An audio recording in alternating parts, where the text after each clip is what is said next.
चमत्कार को नमस्कार। जी हाँ दोस्तों, ये बात बिल्कुल सच है कि पूरी दुनिया चमत्कार को ही नमस्कार करती है।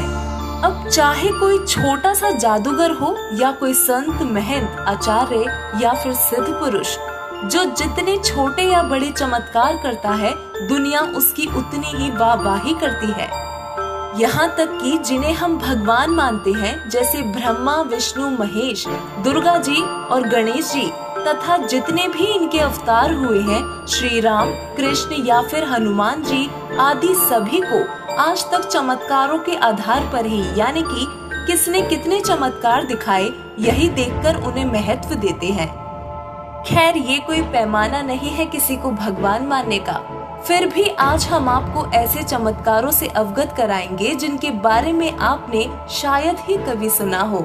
आज हम ब्रह्मा, विष्णु, महेश, दुर्गा जी, ब्रह्म या परब्रह्म के बारे में नहीं, बल्कि पूर्ण ब्रह्म, सर्व सृष्टि रचनहार कबीर परमेश्वर जी के चमत्कारों से आपको अवगत करवाएंगे तथा सिद्ध करेंगे कि वास्तव में परमेश्वर की जिस महिमा का गुणगान वेद शास्त्रों में किया गया है, वो चमत्कार किसी और ने नहीं बल्कि स्वयं कबीर परमेश्वर जी ने किए हैं। जी हाँ, हम उन्हीं काशी वाले कबीर जी की बात कर रहे हैं, जिनके दोहे हम बचपन से ही सुनते आए हैं और जिन्हें आज तक सिर्फ हम एक कवि, संत और समाज सुधारक के रूप में ही देखते हैं। लेकिन आज हम आपको उनके कुछ ऐसे अद्भुत चमत्कारों के विषय में बताएंगे जो सिर्फ परमेश्वर ही कर सकते हैं। वैसे तो कबीर साहिब ने सन 1398 से सन 1518 तक के अपने 120 वर्ष के जीवन काल में अनगिनत चमत्कार किए हैं, परंतु फिर भी उनके कुछ चमत्कारों का वर्णन हम अपनी इस वीडियो में कर रहे हैं। दोस्तों, सबसे पहला चमत्कार कबीर साहिब जी का इस धरातल पर प्रकट होना ही है।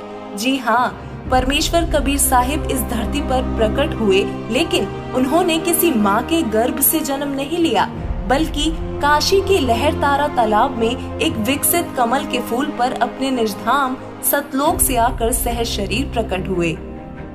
दूसरा चमत्कार कबीर साहिब जी ने अपनी परवरिश की लीला में किया।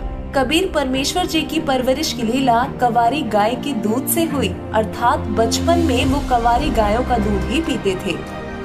जिसके बाद बालक रूप में कबीर साहिब के नामकरण के लिए जब काजी आए और कुरान शरीफ खोला तो उसके सारे अक्षर कबीर कबीर हो गए, अन्य कोई लेख बचा ही नहीं।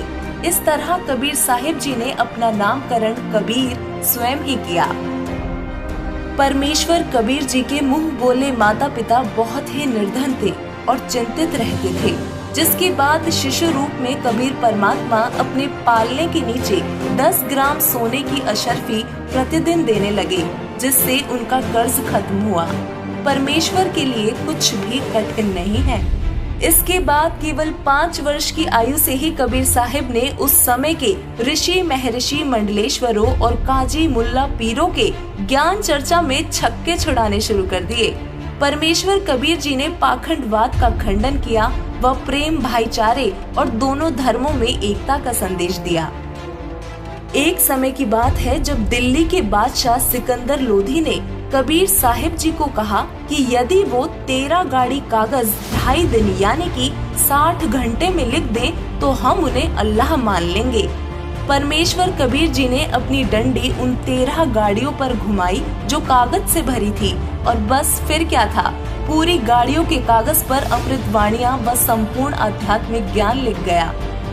दोस्तों, कबीर साहिब जी ने न केवल उस समय की प्रचलित रूढ़ियों का खंडन किया, बल्कि जाति पाति और छुआछूत को भी खत्म किया।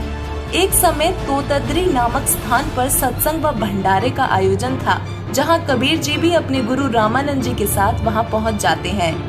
कबीर जी को देख बाकी ब्राह्मणों ने उनको नीचा दिखाने के लिए शर्त रखी कि जो भी 4 वेद मंत्र सुनाएगा वो एक भंडारे में बैठेगा तथा जो नहीं सुनाएगा वो सामान्य भंडारे में बैठेगा। जब कबीर साहिब जी की बारी आई तब उन्होंने पास खड़े भैंसे को बुलाया और उसे थपकी देकर कहा कि भैंसे राम, इनको वेद मंत्र सुनाओ। भैंसे ने 4 वेद मंत्र सुना दिए। उसके बाद कबीर साहिब जी ने कहा कि भैंसे ने कायदे से मंत्र सुनाए हैं तो उसे भी भंडारे में बैठने दिया जाए। यह लीला देखकर सभी ब्राह्मण उनके चरणों में गिर पड़े और क्षमा मांगी तथा नाम दीक्षा भी ली। दोस्तों, एक बार कबीर साहिब जी अपने 2 सेवकों के साथ अपने शिष्य सम्मन के घर गए। सम्मन वैसे तो बहुत निर्धन था, लेकिन उसकी आस्था कबीर साहिब जी में अटूट थी। सम्मन इतना निर्धन था कि बहुत बार तो उसके पास खाने के लिए खाना भी नहीं होता था। उस दिन भी कुछ ऐसा ही हुआ। जब सम्मन की पत्नी नेकी ने देखा कि उधार मांगने पर भी कोई आटा उधार नहीं दे रहा, तो उसने सम्मन और अपने पुत्र सेव को कहा कि तुम चोरी कर लाओ। जब हमारे पास आटा होगा तो हम वापस कर देंगे। परंतु जब वो चोरी करने गए तो सेव पकड़ा गया और सम्मन ने गुरुदेव जी की बदनामी के डर से सेव की यानी कि अपने पुत्र की गर्दन काट दी। सुबह होते ही नेकी ने भोजन तैयार किया और कबीर साहिब जी को एहसास तक नहीं होने दिया कि सेव मर चुका है। खैर, कबीर साहिब तो परमात्मा थे। उन्होंने सिर्फ इतना कहा कि आओ सेव जीम लो, ये प्रसाद प्रेम, शीश कटत है चोरों के, साधु के नित्य क्षेम। इतना कहते ही सेव भागा चला आया और साथ बैठ के खाना खाने लगा। मुस्लिम धर्म के लोग जीव हिंसा बहुत करते थे और कबीर साहिब इसे अल्लाह के संविधान के विरुद्ध बताते थे तथा इसका विरोध करते थे। एक समय दिल्ली के बादशाह सिकंदर लोदी काशी नगरी में आए हुए थे, जहां काजियों व मौलानाओं ने जो कबीर जी से चिढ़ते थे, उन्होंने कबीर साहिब जी की शिकायत सिकंदर लोदी से की। जिसके बाद सिकंदर लोदी ने कबीर जी को बुलाकर कहा कि हमारे नबी मोहम्मद ने तो गाय को जीवित किया था। ऐसा कहकर एक गर्भवती गाय कटवा दी और कहा कि यदि कबीर साहिब अल्लाह हैं तो गाय को जीवित कर दें। तभी कबीर परमेश्वर जी ने गाय के ऊपर थपकी लगाई, जिसके बाद न केवल गाय, साथ ही उसके बछड़े को भी जीवित किया और बल्कि गाय का दूध भी निकाल कर दिखा दिया। दोस्तों, एक समय दिल्ली के बादशाह सिकंदर लोदी ने परमेश्वर कबीर साहिब जी के गुरु रामानंद जी का सिर काटकर कत्ल कर दिया, किंतु तुरंत ही उसे पछतावा हुआ। कबीर परमात्मा की शक्ति से सभी परिचित थे, सो वो दुखी होकर एवं डर कर कबीर साहिब के चरणों में गिर गया और रोने लगा। कबीर साहिब जी ने कुछ नहीं कहा और भीतर जाकर रामानंद जी से कहा कि उठो गुरुदेव, आरती का समय हो रहा है। कबीर साहिब जी के इतना कहते ही रामानंद जी की गर्दन धड़ से जुड़ गई और वो जीवित हो गए। इस चमत्कार के बाद सिकंदर लोदी ने परमेश्वर कबीर साहिब से दिल्ली चलने की प्रार्थना की और नाम दीक्षा भी ली। दिल्ली के बादशाह सिकंदर लोदी अपने पूर्व जन्म के संस्कारों के कारण एक जलन के रोग से पीड़ित हो गए थे। उस भयंकर रोग के इलाज के लिए सिकंदर लोदी सभी पीरों, काजियों और वैद्यों के पास जा चुके थे, किंतु वो रोग असाध्य था। उसे सभी ने यह उत्तर दिया कि यह रोग तो आपकी मृत्यु के साथ ही खत्म होगा। तब सिकंदर लोदी थक हार कर राजा बीर सिंह बघेल के कहने पर कबीर साहिब के पास गया और कबीर साहिब ने अपने आशीर्वाद मात्र से सिकंदर लोदी का रोग ठीक कर दिया था। दिल्ली के बादशाह सिकंदर लोदी के पीर शेख तकी कबीर साहिब से बहुत ईर्ष्या करते थे। उन्होंने कहा कि मैं कबीर साहिब को तब अल्लाह मानूंगा जब मेरे सामने मुर्दे को जीवित कर देंगे।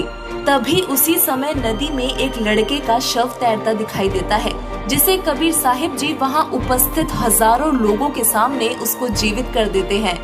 फिर कुछ दिन बाद शेख तकी की इसी जिद में कबीर साहिब ने शेख तकी की कब्र में दफन बेटी को भी हजारों लोगों के समक्ष जीवित किया, जिसकी चर्चा पूरी दिल्ली में हुई थी।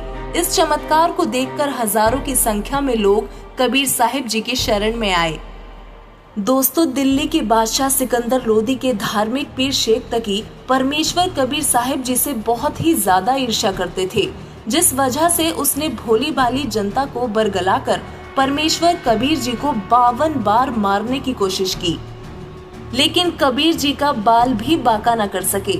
शेख तकी द्वारा परमेश्वर कबीर जी को सरसों के तेल के कढ़ाई में डालकर मारना, झेरे कुएं में डालना, गुंडों से मरवाना, गंगा में डुबोकर मारने का प्रयत्न भी किया गया।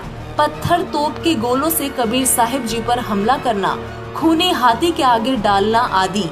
इतनी यातनाएं देने के बाद भी कबीर साहिब जी का कुछ नहीं बिगाड़ सके, तो उनके नाम से भंडारे की झूठी चिट्ठी डालकर पूरे भारतवर्ष के ब्राह्मण पंडित काजियों को काशी में बुला लिया और कबीर जी को बेइज्जत करके भगाने की कोशिश की। परंतु परमेश्वर कबीर जी ने वहां भी चमत्कार किया और 18 लाख लोगों को भंडारा करवाया और तत्व ज्ञान भी समझाया। लाखों लोगों ने कबीर जी से नाम लिया। परमेश्वर कबीर जी ने बहुत से चमत्कार किए, परंतु फिर भी शेख तकी समझ नहीं पाया। ऐसे और भी अनेकों चमत्कार परमात्मा कबीर जी ने किए। जीवा दत्ता नाम के 2 भाइयों के सूखे वृक्ष की डार को हरा भरा कर दिया। गोरखनाथ से शास्त्रार्थ करके गोरखनाथ जी को ज्ञान और सिद्धि में हराया और उनको भी नाम दीक्षा देकर शरण में लिया। जगन्नाथ का मंदिर बनवाया और फिर अंत में 120 वर्ष की आयु में वापस सतलोक सह शरीर जाते समय परमेश्वर कबीर जी ने मगहर शहर में आमी नाम की नदी, जो शिवजी जी के श्रापवश सूख चुकी थी, उसको फिर से पानी से भर दिया, जो आज भी बह रही है। जिसके बाद परमेश्वर कबीर जी अपने निजधाम सतलोक में सह शरीर चले गए। उनका शरीर नहीं मिला, शरीर की जगह सुगंधित फूल मिले। परमेश्वर जाते जाते भी हिंदू और मुस्लिम दोनों धर्मों को एक कर गए। दोस्तों, परमेश्वर कबीर जी ने आज से 624 वर्ष पहले यहाँ इस धरातल पर 120 वर्ष लीला की। जिस समय पूरे विश्व की आबादी करीब 4 करोड़ थी, उनमें से 64 लाख परमेश्वर कबीर जी की शरण में आए और उनसे नाम दीक्षा ली, जो कोई साधारण बात नहीं है। तो दोस्तों, संत वो नहीं जो चमत्कार करे, और संत वो भी नहीं जिससे चमत्कार न हो। अर्थात जादू, जंत्र मंत्र, सिद्धि प्रदर्शन करने वाले लोग जो मान बढ़ाई या प्रसिद्धि के लिए चमत्कार करके दिखाते हैं, वो संत नहीं होते। संत वो होते हैं जो चमत्कार करते नहीं, परंतु उनके आशीर्वाद और उनके दिए नाम का सिमरन करने से उनके अनुयायियों को अपने आप लाभ होते हैं, उनके साथ चमत्कार होते हैं। ऐसे ही एक महान संत आज पूरे विश्व में परमेश्वर कबीर साहिब जी के द्वारा दिया हुआ तत्व ज्ञान विश्व को दे रहे हैं। वो महापुरुष जगत गुरु तत्वदर्शी संत रामपाल जी महाराज जी हैं, जिनकी शरण में आने से उनके अनुयायियों को अनेकों लाभ होते हैं और उनके साथ अनेकों चमत्कार होते हैं। बहुत से अनुयायियों को जीवन दान देने वाले संत रामपाल जी महाराज स्वयं पूर्ण ब्रह्म परमेश्वर कबीर साहिब जी हैं। जो काम भगवान किया करता है, वही काम संत रामपाल जी महाराज जी कर रहे हैं। अपने सभी भक्तों को लाभ दे रहे हैं और सद्भक्ति देकर उनका कल्याण कर रहे हैं। संत रामपाल जी महाराज जी सभी धर्मों के सद्ग्रंथों में से प्रमाणित ज्ञान पूरे विश्व को दे रहे हैं और उनके तत्व ज्ञान को समझकर दिन प्रतिदिन बहुत से लोग उनसे नाम दीक्षा ले रहे हैं और अपना कल्याण करवा रहे हैं। आप सभी से करबद्ध प्रार्थना है कि जगत